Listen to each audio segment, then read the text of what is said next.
कितना टाइम लगेगा इसमें यार? और अच्छा फिर एक काम करें, 5 मिनट लें, सुकून से लें और इस सवाल को जल्दी से करें। सवाल है आप, ये एक अच्छा सवाल है और आसान है, बस थोड़ा सा इसने कंफ्यूज किया है। और जब भी इस तरीके का सवाल आएगा तो हमने पेपर में कैसे इसको टैकल करना है इसके ऊपर काम कर लेते हैं। हम स्टार्ट कर सकते हैं या आपको और मजीद टाइम चाहिए प्यारे बच्चों? हम स्टार्ट कर लें? अच्छा जी चले आ जाए। सवाल में, सवाल आसान है, सिर्फ कंफ्यूजिंग है। कंफ्यूजिंग क्यों है? समझ नहीं आ रहा मैं कौन सी चीज को लिखूं। इस पे कोई मसला किसी को? प्यारे बच्चों इस पे कोई मसला? मेरे पास 2 चीजें आ रही है, ये कौन सी हेडिंग है? Balance outstanding. अगर मैं सवाल देखूं तला साहब, अगर मैं सवाल देखूं तो मैं 75,200 को 12 से डिवाइड करूं, पहली पॉसिबिलिटी, या 75,200 को 8 से डिवाइड करूं, या 70,500 को 12 से डिवाइड करूं, या 70,500 को 8 से। 4 पॉसिबिलिटीज आ रही है मेरे पास, मैं किसको किससे डिवाइड करूं? भाई जो बैलेंस आउटस्टैंडिंग आ रहा है उसको मैं डिवाइड करूं किससे? नंबर ऑफ कस्टमर से। 12, 105, 250, 130। अगर किसी ने इसके अलावा कुछ डिवाइड मल्टीप्लाई किया है तो हम क्लास के एंड में सुकून से उसको डिस्कस कर लेंगे। होना ये चाहिए। क्यों होना चाहिए? इसकी लॉजिक है वो मैं बता दूंगा थोड़ी देर में। डन हो गया? कितने लोगों ने इसके अलावा कुछ नंबर लिखा है? नहीं लिखा? आपने लिखा है? और बस एक ने? बाकी सब ने? आपने क्या नंबर लिखा था?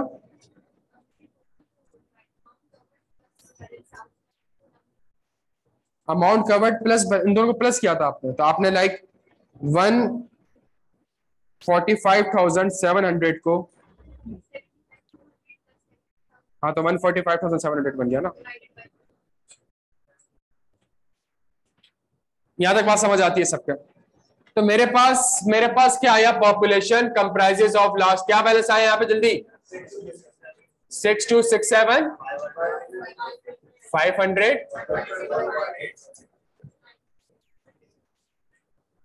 डन हो गया। आसान है?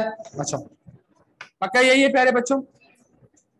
और आगे बढ़े, सवाल की पहली रिक्वायरमेंट क्या है? Evaluate the decision regarding sending of negative confirmation. पहला डिसीजन आपसे वो पूछ रहा है कि मैंने ऊपर जिनको नेगेटिव कंफर्मेशन भेजी, आप इवेल्युएट करके बताएं क्या मेरा डिसीजन सही है या फिर गलत है। यहां तक बात समझ आती है बच्चों? अच्छा हमने कहा हमने 12 कस्टमर से हमने कितनी कंफर्मेशन भेजी?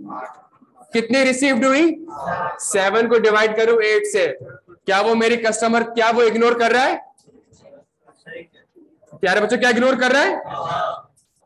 नहीं कर रहा ना यार। 8 में से 7 रिप्लाईज आ रहे हैं भाई, 30 में से 28 रिप्लाईज आ रहे हैं, क्या वो मेरी कंफर्मेशन को इग्नोर कर रहा है?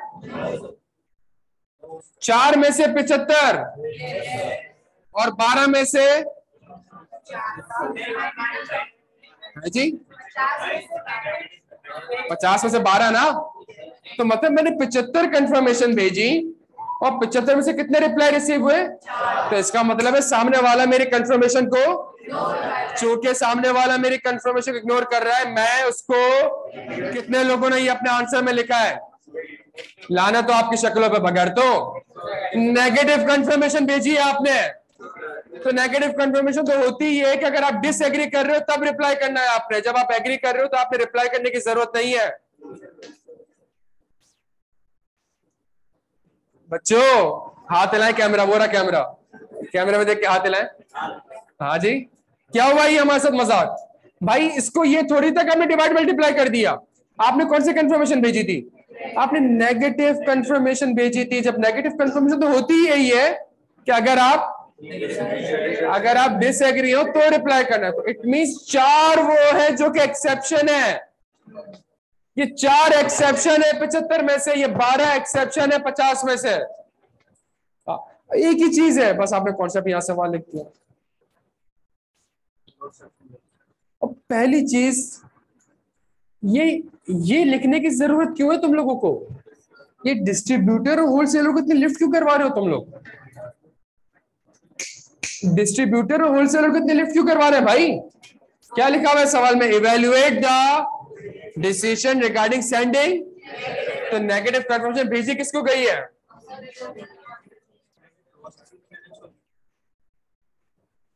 आप बैठ के अपने आंसर में डिस्ट्रीब्यूट हो। टाइम नहीं है भाई, या तो 6 घंटे का पेपर है, क्या के 15 मिनट एक्स्ट्रा देगा आपको? मैं टाइम नहीं है भाई, टाइम नहीं है तो क्यों टाइम जाया करना है?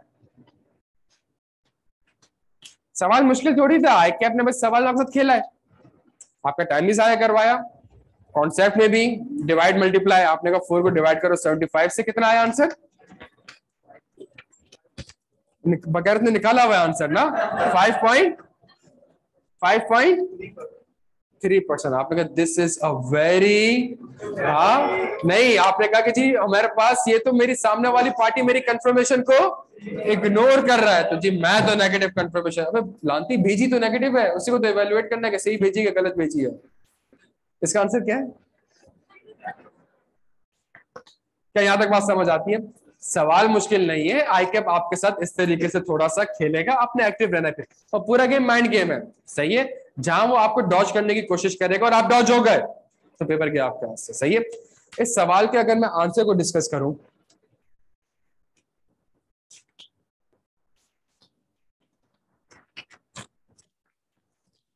क्या ये large number of small balance है? Yes sir. क्या कितने डिफरेंस है? नीचे लिखा हुआ भी है, जल्दी आ जाए। Replies received from hospital did not agree with the balance outstanding in SPL record. However, the difference were reconciled by the audit staff. तो 4 डिफरेंसेस थे, लेकिन मैनेजमेंट ने इसको क्या कर दिया, ऑडिटर ने क्या कर दिया, उसको रिकंसाइल। क्या कोई मिस स्टेटमेंट है ये प्यारे बच्चों? तो मैं कहूंगा हॉस्पिटल को नेगेटिव कंफर्मेशन भेजने का डिसीजन बिल्कुल सही था। क्यों सही था? Large number of small balances plus a very low exception rate. तीसरा, कुछ रिस्क वाली बातें लिखी हुई है इसमें, based on the previous experience with the client and the initial test of control, the auditor has assessed a low risk of. तो मैं कहूंगा रिस्क भी लो है, प्रोवाइडेड दैट, जल्दी, प्रोवाइडेड दैट कि वो मेरी कंफर्मेशन को इग्नोर नहीं करता। अगर ये है तो नेगेटिव कंफर्मेशन भेजने का डिसीजन बिल्कुल। नेगेटिव कंफर्मेशन भेजने के लिए प्यारे बच्चों 4 कंडीशन है, ये सवाल में दी हुई है, ये सवाल में आपने निकाल ली है, ये सवाल में आपने निकाल ली है। सिर्फ ये क्या बची आपकी? assumption। ये भी सवाल में मेंशन था, ये भी आपने बस इसको स्वैप कर लिया ना, गलती ये करी आपने रिप्लाईज रिसीव्ड को डिवाइड कर दिया नंबर ऑफ कंफर्मेशन से, आपने ये गलती कर दिया, अदरवाइज आपका आंसर भी बिल्कुल सही है। क्या मेरी बात समझ आ रही है प्यारे बच्चों? अच्छा जी, रिटेलर कितनी कंफर्मेशन? 12 मेरे पास रिप्लाई रिसीव्ड है, 12 में से कितने डिफरेंसेस आ रहे हैं? All the 12 confirmation received from the retailer showed disagreement with the records of SPA. However, only 2 could be। प्यारे बच्चों 12 में से कितने रिकंसाइल्ड हो गई हैं? 12 नीचे लिखेंगे ना, 12 में डिफरेंसेस थे, कितनी रिकंसाइल्ड हुई? सिर्फ 2। अनरिकंसाइल्ड कितनी हुई? कितनी परसेंटेज बनी? 10 डिवाइडेड बाय 12, 84%, 83.33, 84% एक्सेप्शन रेट है। क्या 84% is a very low exception rate? आप कहेंगे कि जी रिटेलर में ये वाली कंडीशन पूरी नहीं हो रही, देयरफॉर इसको नेगेटिव कंफर्मेशन भेजने का डिसीजन मुझे अप्रोप्रिएट नहीं लग रहा है। 1 सेकंड देना मुझे पता है तुम्हारा सवाल क्या है, 1 सेकंड। तो क्या यहां तक बात समझ आती है प्यारे बच्चों? मैं सिर्फ एक बार एक काम करते हैं, इसका सिर्फ आंसर रीड करते हैं, और आंसर रीड करने के बाद जितनी क्वेरीज है ना कि सर इसको क्यों डिवाइड किया, इसको क्यों मल्टीप्लाई किया, दोनों को प्लस नहीं करा, उसके ऊपर आएंगे। लेकिन एक आइडियल आंसर हम जल्दी से क्लास में एक बार रीड कर लेते हैं बच्चों। आ जाए जी। बाकी तो मैंने लिखा क्या है हॉस्पिटल में, the decision regarding sending negative confirmation is appropriate due to the population. सुनते रहिएगा, the population of hospital, and यहां देखें the population of hospital clinic comprises of large number of, the auditor has assessed a low risk of, सवाल में दिया हुआ है ये, सही है। तीसरी चीज a low exception rate as all the exception has been appropriately, ये सवाल में ये रही इंफॉर्मेशन कहां गई, 4 आउट ऑफ 75 और आगे इंफॉर्मेशन लिखी, चारों के चारों मैनेजमेंट ने क्या कर दी है, रिकंसाइल कर दिया. Provided that auditor has obtained sufficient appropriate audit evidence regarding the operating effectiveness of control and no such circumstances which cause the auditor believe that the hospital clinic customers will, जो सवाल में नहीं दिया वो assumption है. बाकी तो पूरा आंसर वही है प्यारे बच्चों, बाकी तो पूरा आंसर वही. आप समझ आ रही है आपको बात. अगर मैं रिटेलर्स को देखूं तो सेंडिंग नेगेटिव कंफर्मेशन अप्रोप्रिएट है, द आंसर इज क्यों सर, रिस्क भी लो है, कंट्रोल भी ठीक है, पॉपुलेशन भी large number of small balance, लेकिन वेरी लो एक्सेप्शन रेट नहीं है बल्कि very. The decision regarding sending the negative confirmation is inappropriate because all the 12 confirmation received from the retailer customer showed and only 2 could be, therefore it is not a very. मैं ये नहीं कहूंगा this is a exception rate, मैं कभी ये नहीं कहूंगा because मैंने आपको पढ़ाया नहीं है कभी. आयजा ने क्या वर्ड यूज किया हुआ है, अ वेरी. तो बस आप कहेंगे सवाल को देखिए, this is not a very low exception rate. Rather than आप अपनी अंग्रेजी यूज करें, आप कहेंगे दिस इज नॉट अ. और सब देखिए परसेंटेज के ऊपर ना जाना अभी, खुदा का वास्ता है, बट एक कॉमन सेंस है. सवाल में एक जगह वो कह रहा है 4 की 4 रिकंसाइल्ड हो गई है, दूसरी तरफ वो कह रहा है कि एक भी रिकंसाइल्ड, एक सेंस बनता है यार यहाँ पे लो एक्सेप्शन रेट है, यहाँ पे लो एक्सेप्शन रेट नहीं. अभी हम परसेंटेजेस की तरफ नहीं जा रहे बच्चों, क्या यहाँ तक बात समझ आती है. ये मेरे पास एक कॉन्क्रीट आंसर था किस चीज का, समर 18 का, जिसका पार्ट ए कितने नंबर का था प्यारे बच्चों, 4 नंबर का था. और आप सोचें इस 4 नंबर के सवाल में आपने कोई 40 गलतियां करी होंगी. 4 नंबर के सवाल में आपने कोई 40 गलतियां करी होंगी. अब मेरी बात सुनिएगा और गौर से सुनिएगा. आंसर क्लियर है, 4 नंबर कैसे हमने सिक्योर करना है वो क्लियर है. 4 नंबर को आप देखेगा ड्राफ्टिंग में मैंने कंडीशन में लिखी हुई है, तो मैं मार्क्स सिक्योर कर चुका हूं 4 नंबर. अब जो हमने बहस करनी है थोड़ी बहुत कॉन्सेप्ट के ऊपर बहस करनी है. वर्किंग मैंने नहीं करी, आप कर लें, आप कर लें, बिल्कुल कर सकते हैं, बिल्कुल करनी है. देखिए आप वर्किंग 1 का रेफरेंस करके वर्किंग पूरी शो कर सकते हैं. मैंने शो इसलिए कहा मेरे पास पेज नहीं है ना. सही है, यहां तक बात समझ आती है सबके. अच्छा अब मेरी बात गौर से सुनिए, सब रेडी है बच्चों. एक चीज तो पहले बताते हैं, आंसर क्लियर है. आंसर में ये बात समझ आती है, हमने डिस्ट्रीब्यूटर होलसेलर को घास भी नहीं डालनी थी, आप लोग पता नहीं क्यों लिफ्ट करा रहे थे उससे. पहली बात सही है. दूसरी बात करना किसको था, हॉस्पिटल, और वहां पे भेजी क्या गई है, जब नेगेटिव. आप लोगों ने मसला क्या करा पता है, आपने सवाल देखा लिखना स्टार्ट, आपने रिक्वायरमेंट ही नहीं पढ़ी. जब रिक्वायरमेंट ही नहीं पढ़ी तो आपको पता ही नहीं चला कि सवाल में हमने लिखा. आपने कहा वही वाली टेक्निक में डब्बे बनाओ, सही है, और लिखना स्टार्ट करो. ये नहीं करना प्यारे बच्चों, रिक्वायरमेंट पढ़ना लाजमी है आपको. सबसे इंपॉर्टेंट चीज रिक्वायरमेंट है. कि ये बात समझ आती है हमें, तो हमने रिक्वायरमेंट पढ़नी है. अच्छा मेरा पहला सवाल आपसे, और अब कुछ लॉजिकल बात है, कुछ टेक्निकल बात है, सुन लें और फिर हम 5:15 में क्लास ऑफ कर देंगे. हाँ जी, ये कॉलम क्लियर है, ये कॉलम क्लियर है. ये क्या लिखा हुआ है, 124.8 और 96 रुपए, ये लिखा हुआ है. सर अगर नेगेटिव कंफर्मेशन इनको भेजी है तो फिर ये दो आपने क्यों निकाला, देखने के लिए. क्या देखना है, सुनिएगा प्यारे बच्चों, समझिएगा मेरी बात को. देखे आ जाए, आंसर कर चुके हम, आंसर पे एग्री हो, आंसर ड्राफ्ट हो चुका है, अब तुम खेल रहे, अब हम 10-15 मिनट खेल रहे. इसको निकालने की, इसको डिवाइड करने की जरूरत थी, डिवाइड करने की जरूरत थी, इसको डिवाइड करने की बहुत ज्यादा जरूरत थी. क्यों,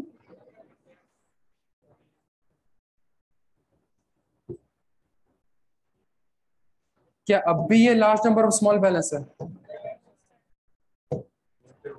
ये large number of small balance है या नहीं, पूरी पॉपुलेशन देख के पता चलेगा, आइसोलेशन में कभी पता नहीं चलेगा. अभी पहले क्या लिखा हुआ था, कंट्रोल जेड करे, पहले क्या लिखा हुआ था, 5 6 2, आपने कहा 6,500, 6,500, तो 96 और 125 स्मॉल बैलेंसेस लग रहा है। अगर मैं पॉपुलेशन को देखूं तो ये स्मॉल बैलेंसेस है। मैं चेंज कर दूं उसको। अबे टाइम है अफ्तारी में अभी। अगर मैं इसको 1 और 2 कर दूं, अब क्या अब भी ये large number of small balance है? नहीं सर, अब तो ये large number of small balance नहीं है, बल्कि आप समझ रहे हैं प्यारे बच्चों। तो पहली चीज, अगर नेगेटिव कंफर्मेशन आपने इन दो को भेजी है, डिवाइड के लिए आपको ये दो नंबर भी कंसीडर करने पड़ेंगे। पहला इसका, इसके सर रीजन क्या है? पहला रीजन इसका लॉजिक है, और मैंने आपको प्रूफ कर दिया। जहां ये दो नंबर चेंज होंगे आपका आंसर नीचे चेंज हो रहा है। जहां ये, अगर मैं इसी नंबर को 1000 कर दूं या 10,000 कर दूं और इसको 20,000 कर दूं, हाँ सर अब ये large number of small balance है। और इसी के आगे से अगर मैं 0 हटा दूं तो ये large number of small balances. It means population को मुझे देखना पड़ेगा। क्या यहां तक बात समझ आती है? लार्ज, अब कोई मुझसे ये ना पूछे सर स्मॉल बैलेंस का कोई थ्रेशोल्ड बताएं। ओ भाई कोई थ्रेशोल्ड नहीं है। 10 लाख रुपए भी फॉल कर सकता है, और नहीं करने का होगा तो 100 रुपए भी फॉल नहीं करे। तो अगर इसको भी कहते हो तो मैं लॉजिकली प्रूफ करके दे सकता हूँ इस चीज को। लास्ट क्लास वाला हैंड आउट है सबके पास, जिसमें इलस्ट्रेशंस आ रही थी? प्यारे बच्चों, लास्ट क्लास वाला हैंड आउट है सबके पास?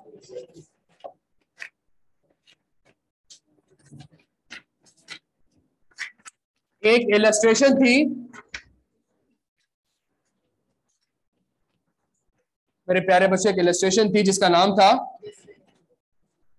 अगले पेज पे आ रहा है, पॉपुलेशन कंप्राइजेस ऑफ बड़ी लॉजिकल है ये, सुनिएगा। इंडस्ट्रियल अमाउंट कितनी है? 1000। Number of customers, average balance कितना आया? कमर्शियल का एवरेज बैलेंस कितना आया? 100। डोमेस्टिक का एवरेज बैलेंस कितना आया? बताएं इन तीनों में से किसको नेगेटिव कंफर्मेशन भेज सकता हूं? क्यों? Large number of. क्या यहां तक बात समझ आती है? सुनिएगा मेरी बात को। सर इसका मतलब अगर 10 रुपए होंगे तो वो large number of small balance है? नहीं, जरूरी नहीं है, जरूरी नहीं है। मुझे पूरी नीचे आए इलस्ट्रेशन में, इंडस्ट्रियल 2000, कमर्शियल 1000, डोमेस्टिक। बताएं किसको नेगेटिव कंफर्मेशन भेजूं? सर यही 100 रुपए ऊपर जब कमर्शियल का आ रहा था तो आप पॉजिटिव भेज रहे थे, आप नेगेटिव नहीं भेज पा रहे थे, और अब इसी 100 रुपए को आप नेगेटिव। बेटा आपने पूरी की पूरी गेम पॉपुलेशन में देखनी होगी कि इस पूरी पॉपुलेशन में से कौन सा ऐसा बैलेंस है जो कि large number of small balances है। आप आइसोलेशन में, मैं आपके सामने सिर्फ एक नंबर रख दूं 124.8, और मैं सारे नंबर छुपा दूं आपसे, मैं आपसे कहूं मुझे बताइए large number of small balance है या नहीं, आप बता ही नहीं सकेंगे। क्यों? आपको पूरी पॉपुलेशन देखनी होगी, पूरी पॉपुलेशन। बच्चों ये बात समझ आती है? ये तो इसका मतलब ये है प्यारे बच्चों कि ये दो में पॉजिटिव भेजी गई है, लेकिन पॉपुलेशन निकालने के लिए आपने इसको भी डिवाइड करना पड़ेगा। आइसोलेशन में देख के आपको कभी नहीं पता चलेगा कि ये large number of small balances है या नहीं। क्या ये बात समझ आती है सबके?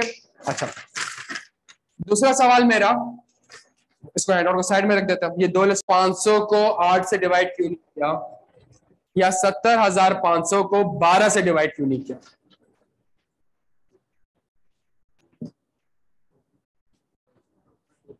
अब मेरा सवाल है ना आपसे, देखिए आंसर हम कर चुके हैं। अब जो जो गलतियां हमसे हुई, जो जो सवाल हमारे जहन में, उसको हम लॉजिकली पढ़ने की कोशिश कर रहे हैं। सर हमने 70,500 को 8 से डिवाइड क्यों नहीं किया, या 70,500 को 12 से डिवाइड क्यों नहीं किया? हमने 75,200 को ही 12 से डिवाइड क्यों किया? इसका आंसर किताब में लिखा हुआ है। इसका आंसर किताब में लिखा, किताब है नहीं, लांती जो हैंड आउट दिया था लास्ट क्लास में, वो किताब का हैंड आउट था। इसमें नेगेटिव कंफर्मेशन की कंडीशंस आ रही थी।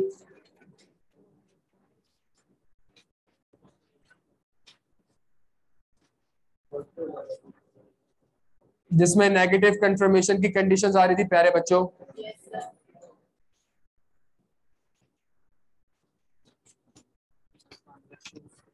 हाँ जी, कोई पढ़ के बताएगा कहाँ लिखा हुआ है ऐसा कि मैंने 75,200 को डिवाइड करना है 12 से बनिस्बत बाकी अमाउंट को?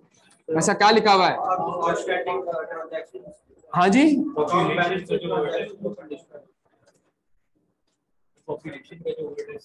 जबरदस्त। क्या नाम है तुम्हारा? फसी का बिल्कुल जबरदस्त आंसर है सर। वर्ड कौन सा यूज हो रहा है? The population of items. 75,200 is the complete population. उसमें से आप 8 सैंपल भेज रहे हैं तो आपने 70,000 रुपए कवर किया है। 70,000 रुपए से सैंपल। वर्ड कौन सा यूज हो रहा है? पॉपुलेशन। तो पॉपुलेशन तो हमेशा क्रॉस होगी यार। देखें प्यारे बच्चों, अगर मैं फाइनेंशियल स्टेटमेंट्स में अकाउंट रिसीवेबल के ऊपर काम कर रहा हूं, जो कि कितने रुपए? 100 रुपए नहीं, कितने रुपए? 75,200 रुपए। दिस इज दी, मैं कहता हूं मैं इसमें 10 को कंफर्मेशन भेजूंगा, तो 10 को जो मैं कंफर्मेशन भेजता हूं तो मैंने टोटल अमाउंट कितनी कवर्ड करी? 70,200 या 70,500। प्यारे बच्चों, ये सैंपलिंग का अमाउंट है। ये अमाउंट किस चीज का है? पॉपुलेशन का। लिखा हुआ क्या है? When the population comprises of. तो जब पॉपुलेशन का वर्ड यूज कर रहा है तो आपने टोटल अमाउंट को लेना होगा, आप आगे जाके नेट अमाउंट को नहीं ले सकते। क्या यहां तक बात समझ आती है प्यारे दोस्त? आप क्लियर है? आप क्लियर है? क्या वर्ड यूज हो रहा है? When the population comprises. Population तो मेरी ग्रॉस पॉपुलेशन होगी। अगर मैं यहाँ पे, मेरी बात से क्लास में 100 बच्चा बैठा हुआ है और मैं बैठ के सिर्फ 10 के आंसर चेक करता हूं, तो पॉपुलेशन कितनी है?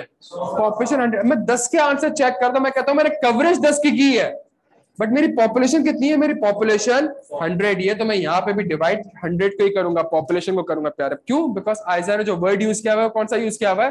And the population comprises of, plus आगे और कौन सी अमाउंट थी? 70,200 की। 70,200 की अमाउंट एफएस में नहीं जाती है। एफएस में कौन सी अमाउंट जाएगी? और आपने एश्योरेंस लेनी किसके ऊपर है? आपने एफएस के ऊपर एश्योरेंस लेनी। जो एफएस में अमाउंट जा रही है आपने उसको कंसीडर करना पड़ेगा, रादर देन क्या आप कोई और अमाउंट कंसीडर करेगा। यहां तक बात समझ आती है बच्चों? अच्छा जी, तो मैडम हमें प्लस नहीं करना था। कितने बच्चों ने कहां गया सवाल यार? 70,500 को डिवाइड किया है। 70,500 को कंसीडर किया। कितने लोगों ने 70,500 कंसीडर किया? आपने तो प्लस किया ना, आप 5th वाली पॉसिबिलिटी में आई है। कितने बच्चों ने 70,500 लिया है प्यारे बच्चों? ये गलत कर रहे हैं तो कोई मसला नहीं है, कोई मसले वाली बात नहीं, हंसने वाली बात थोड़ी है ये। 70,500 किसी ने भी कंसीडर नहीं किया।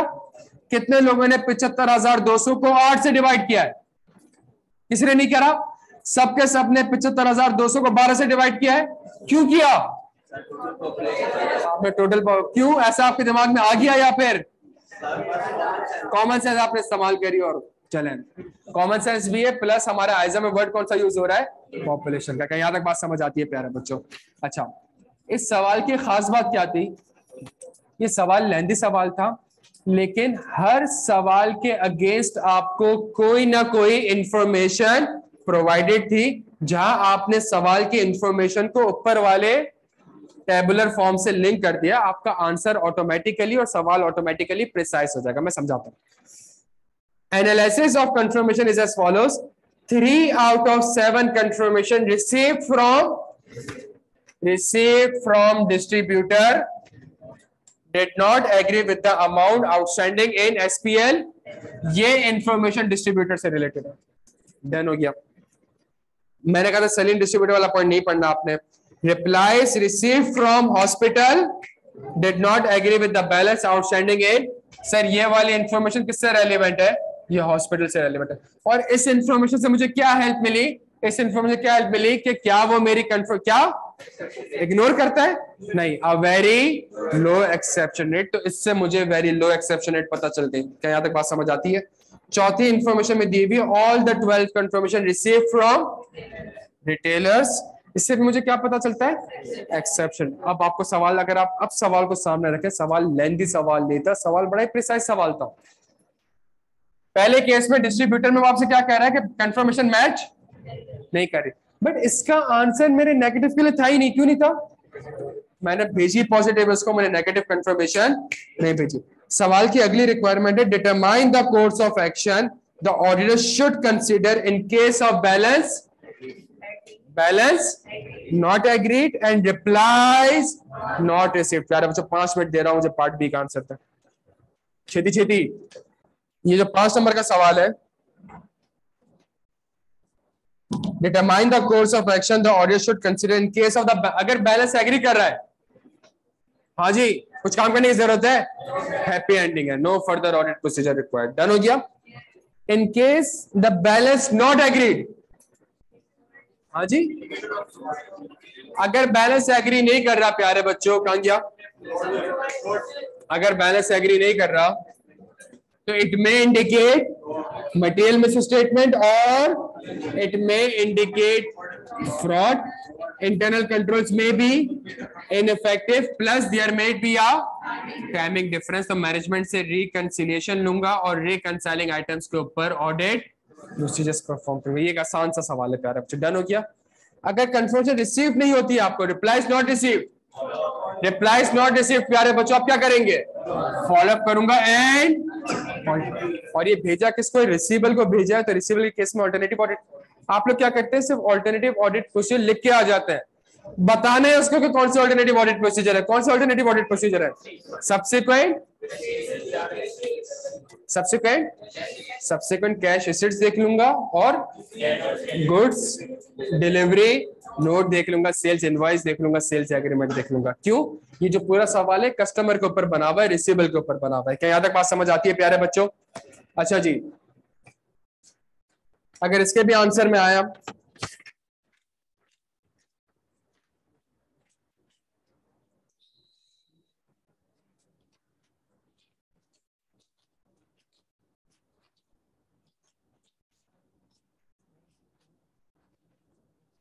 बैलेंस एग्रीड, चले आ जाए, सबको मिल गया answer, balance agreed, no need to perform any further audit procedures, happy ending.